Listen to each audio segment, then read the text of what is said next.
Greetings, Louise, and thank you for finding time to talk with me. First question, when were you born? What were the dates that you were born? 16th of March, 1953. So you're a young one. You're like a good year younger than I am. What was the full name you were given? Catherine Louise Hallett. So when you were a kid, did your parents call you Catherine or call you Louise? They always called me Louise. And what were the names of your parents? Patricia Hammersley Smith married Geoffrey Hallett. Patricia and Geoffrey. Starting with your dad, what sort of a man was your father? I mean, was he a nice guy, and what kind of a background did he come from? He was very, very private. He was, his father was Welsh and his mother was very, very English. Mm-hmm. And he was brought up, four of them, actually there were five of them, one died. He was brought up by his nanny and he saw his parents at tea time. So quite formal, quite old-fashioned, quite sort of grand school type people. Very formal, very old-fashioned. And he and his younger brother had sailor suits that they would dress up in their sailor suits to go and have tea with their parents every day. It was completely extraordinary, but right. that was his world. And were they what you might have described as then as sort of upper class people? Is that the sort of background they came from? Well, the only staff they had, as far as I know, was nanny, who, funnily enough, I only saw my father cry once ever in my life, and that was when his nanny died. Really? Well, Jeremy, my husband says that he was closer to his nanny than he was to his mother. And your mother, Patricia, what kind of a lady was she? Her mother was one of what they called the fishing fleet. They were shipped off to India to marry Indian army people. There were no English girls out there. There were just hordes of men in the English army. And she met my grandfather and married him. And they had 6 daughters. And they were 26 years between the oldest and the youngest. My grandmother didn't spend time in India every time. I mean, it seems to me that every time she was there, she got pregnant again and then she left. This was your grandmother, not your mother. What about your mum? Well, my mother was one of the 6 daughters. But she wasn't a member of the fishing fleet. She was the product of the fishing fleet. Exactly. She was born in India, and every year her mother would bring her back to Europe, and they would spend a year in Austria and a year in France and a year in Italy. And so by the time she was 5, she spoke 5 languages. So she was probably rather sophisticated. Would you describe her as a sophisticated woman, your mother, or not particularly? No, very much not particularly. My cousin described my grandmother and her sister as 2 high-class tarts. Right. And where were you living when you were born? Where was the family home? In Leamington. They met and got married in Cairo during the war. And when they came back, my father was a surgeon and he was offered 2 jobs, one in Leamington Spa and one in Southampton. And he took the Southampton one and settled in Leamington, and that was it. And would you say that your mum and dad were good parents, attentive parents? Were they loving to you? I don't think they knew how to be. I don't think my father certainly knew how to be.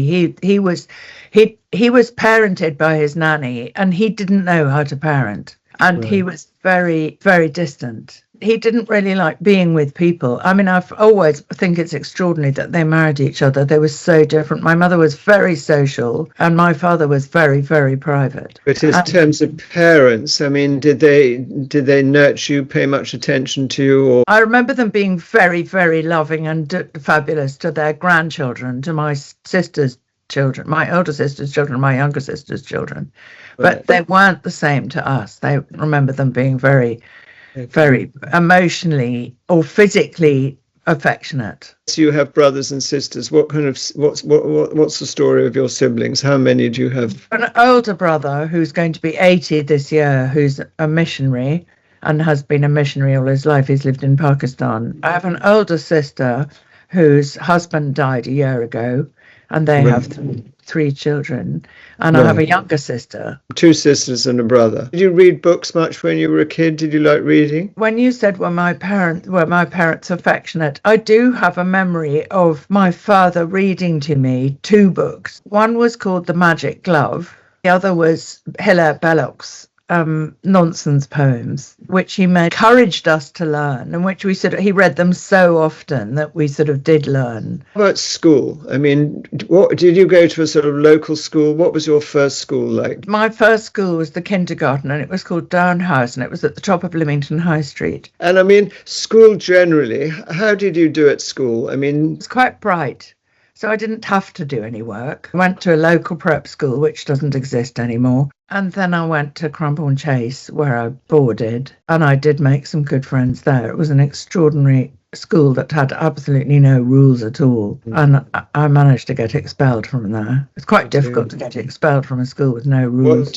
What did you get expelled for? I made up a confession and said that I'd been to bed with the music master. Oh. I was summoned to the headmistress's office with the music master there, and it was extremely, extremely embarrassing. Well, it sounds like you jolly well deserved to be expelled. You're an extremely naughty person. And then I went to the local grammar school to do my A-levels because my parents sent me back to boarding school. So because I was so completely out of control, went to a sort of extraordinary boarding school in Buckinghamshire called Hartwell House, which was called the House of Citizenship. And there were about 70 or 80 girls there. It was a boarding school for girls of age between about 18 and 25. It was really weird. And it was for English girls who were just completely beyond the pale, whose parents didn't know what to do with them, or mostly it was for foreign girls, English-speaking foreign girls, where I made my really, really good friends. I have 9 godchildren, and 6 of them were Hartwell. I did the arts course there. It was a very, very good training. Yeah, and this was not applied arts. This was history of arts, was it? History of art, yeah. When you were at this odd place doing your history of art, surrounded by girls, etc., were there any opportunity to meet men? Who was the first person you fell in love with? I didn't really fall in love until I was older. Who was that person, the first person you fell in love with? After Hartwell House, I went to Italy for a year, and then I did the Sotheby's training course, the Sotheby's Works of Art course. I made some very good friends on that, one of whom introduced me to this friend who I completely fell in love with. And that lasted on and off for about 10 years, and then he killed himself. Oh dear. That was Anthony, came into your life and sadly departed your life.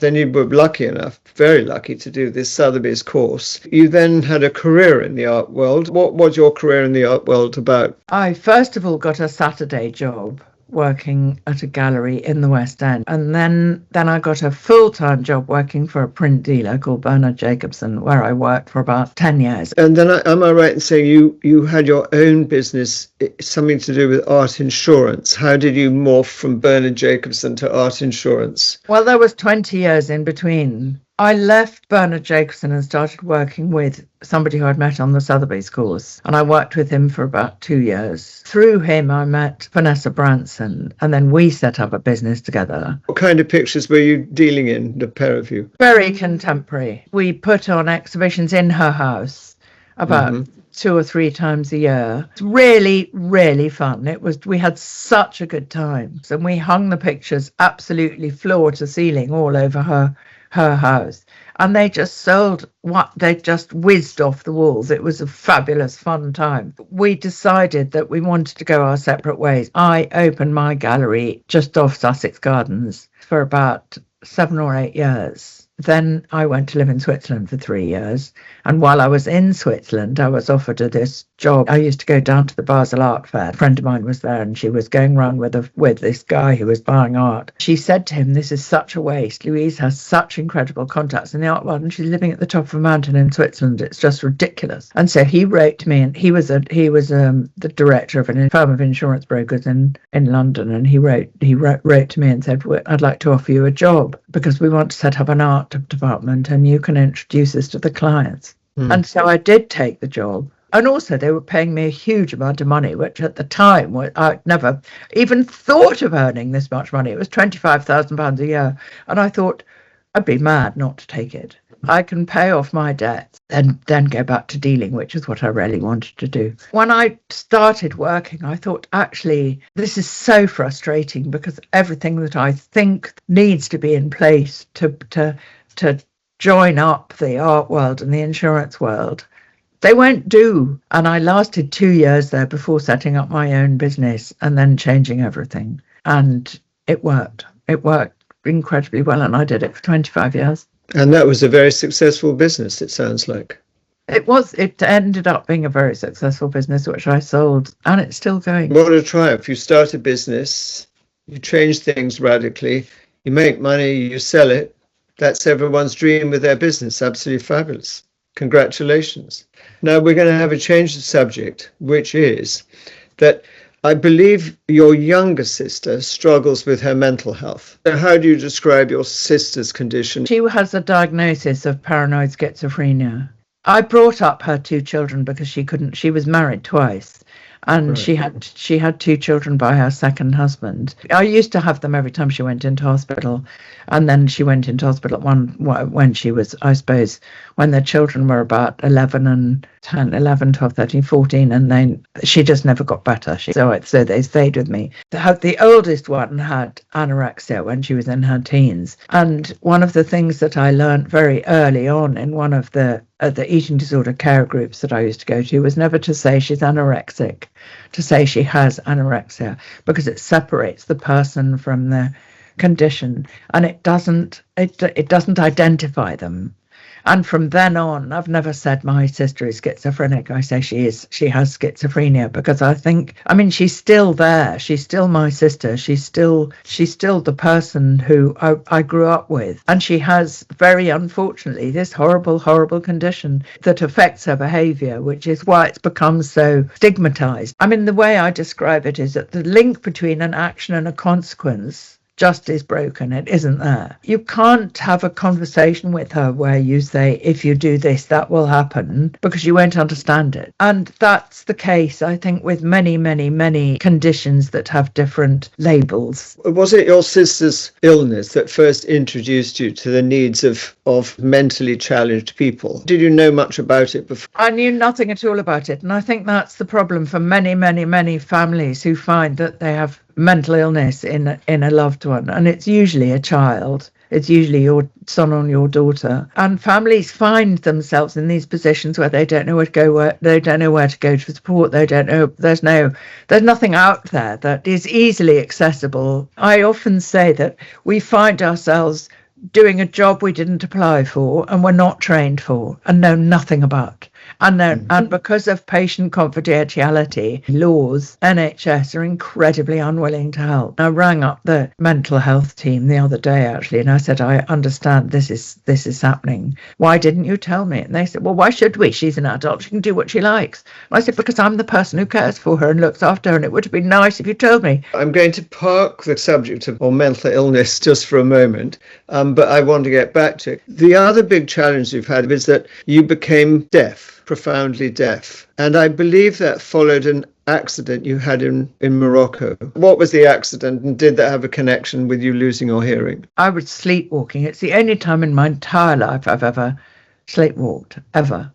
Not before or since. I was in a room I didn't usually sleep in, and so it was unfamiliar, and it was about 2:00 in the afternoon. I heard my phone ring in my sleep, and I ran to answer it, but forgot where I was, and I ran out into the air and crashed down these stone steps. I came to, and there was clearly a huge amount of blood. I was rushed off to hospital. Is this how you lost your hearing? Is that what caused you to lose your hearing? When I went to see a hearing specialist a few years later, because I had started going, they said, have you ever suffered any head trauma? And of course, I cracked my skull quite badly. I went to 2 hearing specialists, and both of them said the same thing. They both said, cracking your skull at the back of your head can't affect your cochlea. That is when it started. Were you profoundly deaf? And does profoundly deaf mean hearing absolutely nothing? What could you hear when you were deaf? I had 5% of my hearing left. And how was it for you to live in a world where you could hear nothing? How do people cope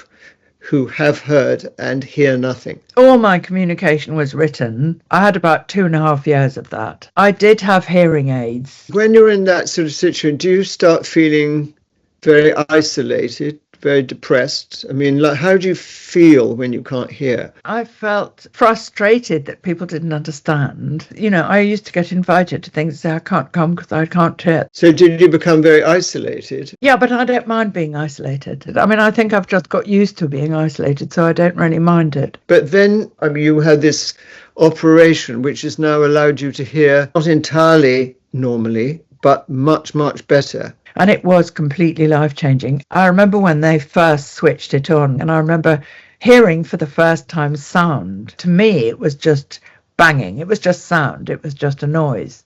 And it was so exciting. And I said, gosh, I can hear. It's really exciting. And they said, what can you hear? I said, what? You have to train your brain to decipher the sounds and make them into recognizable sounds. And I had to learn how to hear again. But I had quite a good memory of sound, so it wasn't as difficult as it can be for some people. So tell me, having pretty serious disability, not being able to hear, would you say that that experience has caused you to become a more compassionate person? I find it much, much easier to be compassionate and understanding of other people's mental health challenges or mental illness or families and friends of people because I understand it, because I know what it's like. But I find it very, very difficult to be patient and understanding and tolerant of my sister's condition. So there's a difference really between a physical disability, like being deaf, which is kind of easily understood by everyone, and a mental illness, which if you haven't experienced it or been close to it, is perhaps more difficult to understand. Over the last few years, in fact, the years that I've really known you, been embarking on this great adventure, which is a charity which you call Hammersley Homes. Or was it knowledge of your sister's condition? What motivated you to start Hammersley Homes, and what were its original objectives? It was 100% my sister's condition that got me, and I wanted to do it for years because I watched my parents for years worrying about her long-term future, and I had tried to find a long-term solution for her. My parents were her rock. They were always just there for her. And when they died, I became that person. There is lots of temporary support for people with serious mental illness. There is absolutely nothing long-term, and all the support that is available aims for recovery and reintegration into the community and independent living. But for these people who have serious mental illnesses, independence equates to isolation and loneliness. And it's agonizingly painful to watch somebody you love finding it difficult to make friends and being lonely and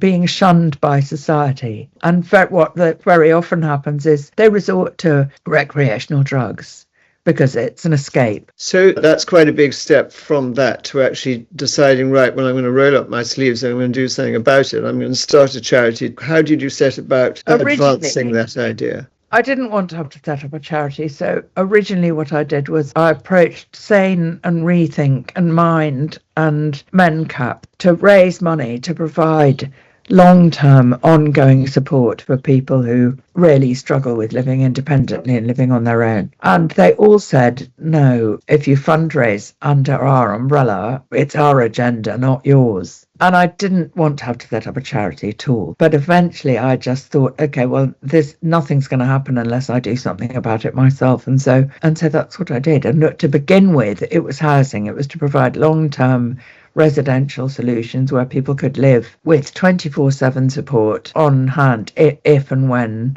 required, and with people who were not going to be judgmental. I mean, I've seen the temporary things that are available and they work. They work very well. People, they're amongst friends, they're amongst people sort of like-minded people. They have games rooms and television rooms and workshops and things. And then when they're doing well, they're deemed recovered and they're sent home. Where of course everything starts, the downward spiral starts. That mental health wards that I spoke to said 80% of their patients are revolving door patients, and it just baffles me as to why somebody doesn't take a step back and say why. Why are they revolving door patients? What can we do to stop this stop this endless cycle. To begin with, I went to people's charitable trust funds and to try and raise the funds for our first home. And I was repeatedly told, brilliant idea, clearly something that's needed, because other vulnerable groups have it. Old people have it. There is long-term support for people with physical disabilities. There's long-term support for people with Down syndrome, learning disabilities, but there's nothing long-term for people with serious mental illnesses. So what we did was we set up an outreach service which supports people in their own homes or in the community, and it's very successful. We've had 2 lottery grants now, one for £330,000 over 3 years, and the one we've just had now is 440, plus we've had this wonderful legacy, and it is completely working. So what does your organisation, what does the Hammersley Home organisation look like now, and what does it do now with the help of those 2 huge grants? Well, there are 2 sides to the charity. One is providing the service we provide, and the other one is raising the money to provide the service we provide. So the lottery has funded, I think it funds 82% of what we applied for, and we have to find the other 18%. Plus we have to find the money to fund the running of the office. The outreach team consists of one amazing girl who manages it, director of operations, plus her assistant, plus I think now 6 outreach workers, all of whom are part-time, and they're allocated people who are referred to us by the community mental health teams and the social services, and they go and visit them once a week or once a fortnight for a couple of hours and take them out or talk to them or help them with anything that they're struggling with, like nutrition and budgeting and all these things. And the staff you've got, what sort of training do they have? I think experience is more important than training for the outreach work. They get trained on the job, certainly. Qualities you really need to be able to be effective in supporting are just being nice and tolerant and kind and listening and having common sense and imagination and ideas. And it's very specifically not a medical or care service. And tell me, have you now dropped the idea of buying a house? That's still very much on the agenda. It's very, very much on the agenda, and I think it's absolutely essential. It's more to support the families of the sufferers, because very often people who have these conditions don't understand that there's anything wrong, anything different about them. I mean, for example, I remember taking my sister to see her psychiatrist about 18 months ago because she wanted to come off her meds because they have horrible side effects. And the psychiatrist said to her, "Why do you want to come off your meds?" And she said, "Because I don't like the side effects." And the side effects are horrible. They have weight gain. They slow them down. They sort of make them into zombies. It's not nice. It's nice for the family, and it's nice for the medics, and it's nice for the neighbours, because the psychosis disappears. But it's not nice for the person who's on them. So the psychiatrist said, the trouble is that sometimes you lose touch with reality. And I said I would question the use of that phrase. And he said, "Why?" So I said, "Because she doesn't lose touch with reality. Her reality is every bit as real to her as yours is to you. It's just different. It's a different reality." When you say she loses touch with reality and she's delusional and she's believing things that aren't, she's not lying about them. They're very, very real to her. And you, being the professional, in my opinion, should be the one to try and make inroads and understand what she's going through than saying something absolutely meaningless to her that she doesn't understand, like you lose touch with reality. And he said, "Of course she understands, don't you?" And she said, "No." Well, of course she doesn't. Oh dear. So if you put on your dreamer's hat and you project 10 years forward from now, what would you like to see Hammersley Home looking like? I would like to see, I mean, the eventual aim is a network of these, but they're not all going to be the same. Some of them will be more like guest houses where people have their own room but can have communal eating or be together. Some of them will be more like blocks of flats where people all have their own front door key, but if they want help, it's there on hand if they need it, or they can make friends. But the point is, the parents of these people can relax in the knowledge that I think any parent who has a disabled child, whatever the disability is, worries about their long-term future, how they're going to manage when I'm not here anymore. And the point about Hammersley Homes is that we want to be able to say, we will support, provide the support. Of course, it's to benefit the people who we're supporting, but actually it's also to benefit very, very much the the families who can be comforted by the knowledge that their loved one will always be safe. Well, it's a very beautiful dream, which I'm sure with your energy and drive, quite likely will turn into reality. Coming back to you personally, if you look back on your life to date, what would you consider your greatest achievement? Well, I think I'm still on the way to it. Very good. Hammersley home in 10 years' time. Maybe that will be it. I hope so, but I don't feel I've achieved much yet so far. I don't feel I've achieved really anything, actually. I mean, I've had a lot of fun. I've had a lot of good times. I think I've been hearing quite a lot of achievement every time, ever since you got kicked out of school for being a kind of a rebel and a renegade. You know, there have been rather a lot of successes as far as I can tell. And on a sort of day-to-day basis, what makes you saddest and perhaps makes you happiest? My sister has had her disability for 50 years and managed it and put up with it. Sorry, it makes me terribly emotional thinking about it. And it's what makes me saddest because she's been so brave. And I think my disability is nothing. My body served me very well for all my life. And just now, I've got this problem, but it's not the end of the world. There are over 500,000 people in the UK diagnosed with a serious mental illness, or registered, not diagnosed, registered. And they think that as many again are unregistered. So that's over 1 million families worrying about the future of their loved one.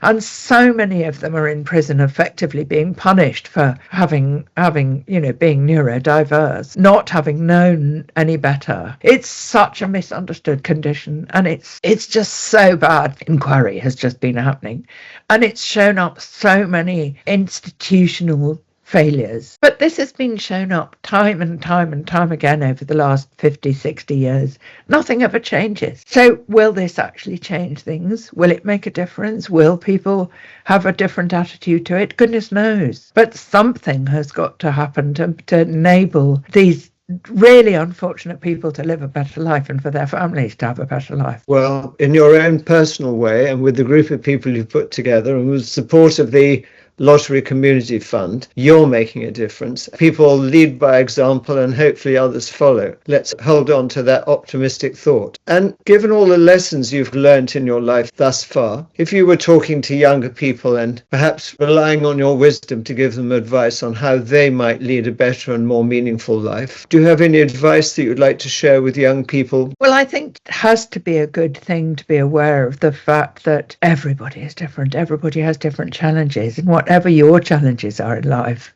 there are other people with other challenges, issues that we can't even get close to understanding.